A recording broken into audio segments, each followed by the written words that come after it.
दोस्तों, इस बात में कोई दो राय नहीं कि संसार बहुत ही तेजी से बदल रहा है।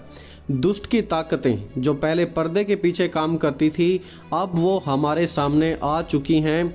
न्यू वर्ल्ड ऑर्डर की प्रोसेस शुरू हो चुकी है और अब सब कुछ खुलकर बिल्कुल हमारी आंखों के सामने होने लग रहा है।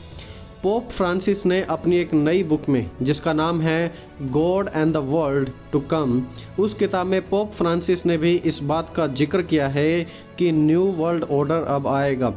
पीएम मोदी ने भी कहा था कि न्यू वर्ल्ड ऑर्डर आएगा। उसके बाद प्रेसिडेंट जो बाइडन ने भी इस बात की पुष्टि की कि new world order is coming, और पोप फ्रांसिस कहते हैं कि न्यू वर्ल्ड ऑर्डर भी आएगा।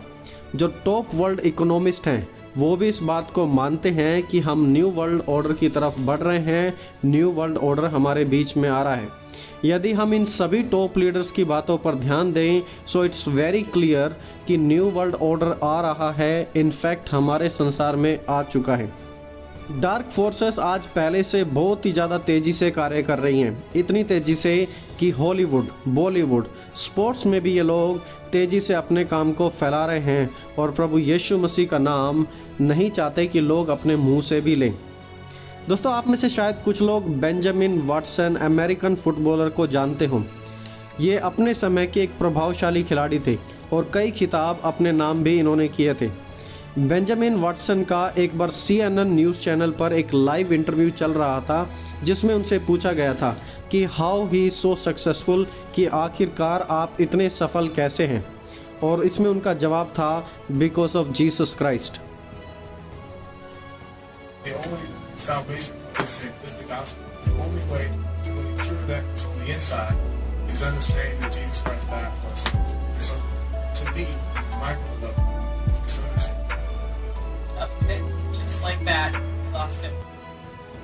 और देखिए, जैसे ही बेंजामिन वाटसन ने नाम लेना शुरू किया कि जीसस क्राइस्ट, कि यीशु मसीह के द्वारा ही साल्वेशन है और ये सभी बातें संभव हैं, तभी कुछ सेकंड्स के बाद CNN ने उनके इंटरव्यू को बंद कर दिया, जैसा कि उन्होंने कुछ गलत बोल दिया हो जीसस क्राइस्ट का नाम लेकर। 2 बार मास्टर्स गोल्फ चैंपियन रह चुके बब्बा वाटसन को भी यीशु मसीह के बारे में बात करने पर भारी कीमत चुकानी पड़ी थी।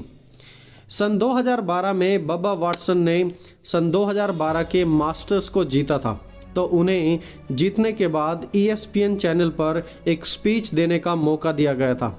और जब वो वहाँ पर स्पीच देने गए तो नॉर्मल सी बात है, क्योंकि वो मसीह को मानते थे, तो उन्होंने कहा कि मैं अपनी जीत के लिए परमेश्वर को जिम्मेदार ठहराता हूँ, और उन्होंने वहाँ पर थैंक यू जीसस बोला। और जब ऐसा उन्होंने बोला तो देखिए आगे वहाँ पर क्या हुआ।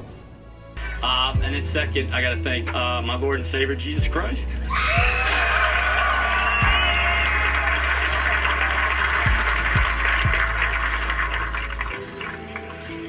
This day means so much more than putting on this green jacket in many ways. तो दोस्तों, अभी हमने देखा कि जब बाबा वाटसन वहाँ पर अपनी स्पीच दे रहे थे और जैसे यीशु मसीह का नाम बोलते हैं, तो कुछ ही सेकंड्स के बाद उनकी स्पीच को वहाँ से हटा दिया गया। और जो कमेंटेटर्स थे, जो लाइव कमेंट्री कर रहे थे, उन्होंने कहा कि ये टेक्निकल ग्लिच के कारण हुआ है, और फिर दोबारा उनका इंटरव्यू ESPN पर नहीं चलाया गया। यह सब कुछ आज हमारे संसार में चल रहा है। सिर्फ इतना ही नहीं, वहीं दूसरी ओर यदि लोग शैतान को धन्यवाद करते हैं तो उसे कम्प्लीटली ओके माना जाता है। यदि स्टेज पर चढ़कर कोई कहता है कि शैतान का धन्यवाद करता हूँ, सो दैट्स कम्प्लीटली फाइन आज हमारी सोसाइटी में, क्योंकि हमारा संसार बदल चुका है और सब कुछ उनके कंट्रोल में है। हॉलीवुड एक्टर क्रिश्चियन बेल को जब एक बार अवार्ड दिया गया था तो लोगों ने जमकर उनके लिए ताली बजाई, और क्रिश्चियन बेल ने कहा कि इस अवार्ड के लिए मैं शैतान का धन्यवाद देता हूं।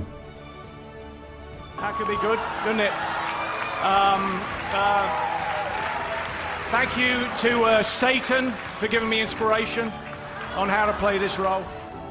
उसने कहा कि शैतान से मुझे प्रेरणा मिली है और इस अवार्ड के लिए मैं शैतान का धन्यवाद करता हूं।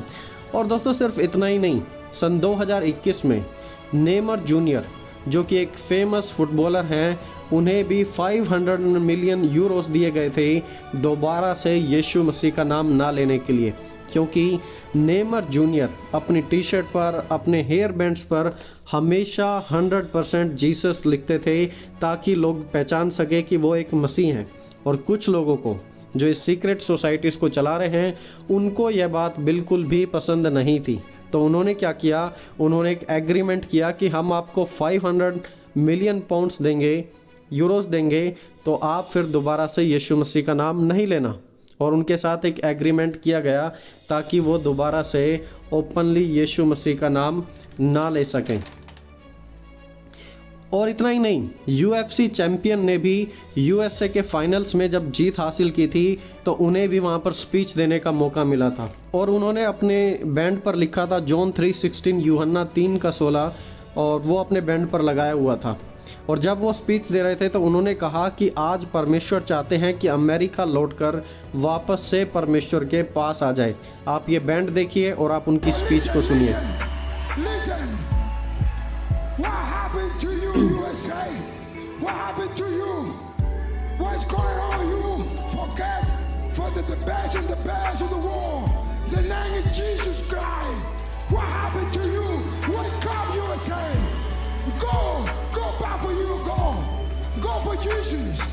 और जब उन्होंने अपनी स्पीच में ऐसा बोल दिया तो फिर आप जानते हैं कि उसके बाद क्या हुआ। उसके बाद सन 2015 में कंप्लीटली यीशु के नाम को UFC में बैन कर दिया गया। देखिए दोस्तों, ये लोग किसी भी हद तक गिर जाएंगे अपनी प्लानिंग को पूरा करने के लिए और परमेश्वर के नाम को मिटाने के लिए।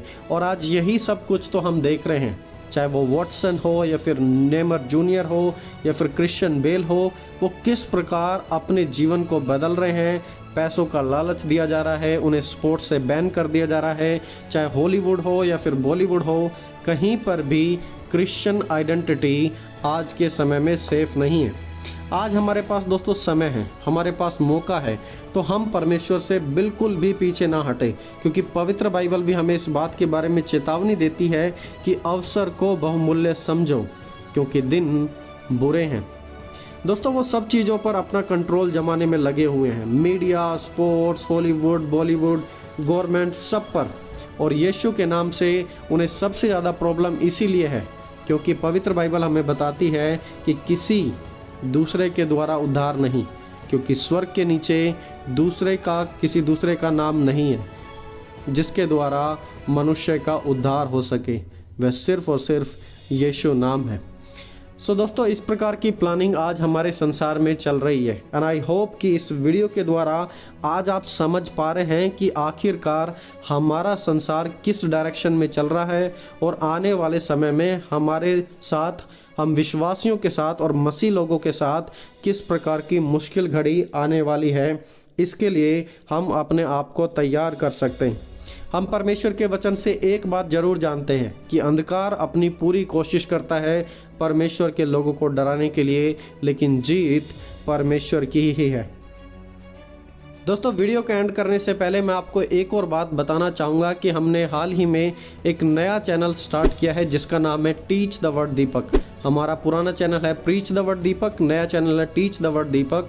हमारी जो आने वाली वीडियोस हैं वो अधिकतर इसी चैनल पर आया करेंगी, तो आप सभी से गुजारिश है कि आप ज़्यादा से ज़्यादा लोग इस चैनल को सब्सक्राइब करें और ज़्यादा से ज़्यादा लोगों के साथ इन वीडियोस को शेयर करें ताकि हर कोई समझ सके कि आखिरकार आज हम किस समय से गुजर रहे हैं।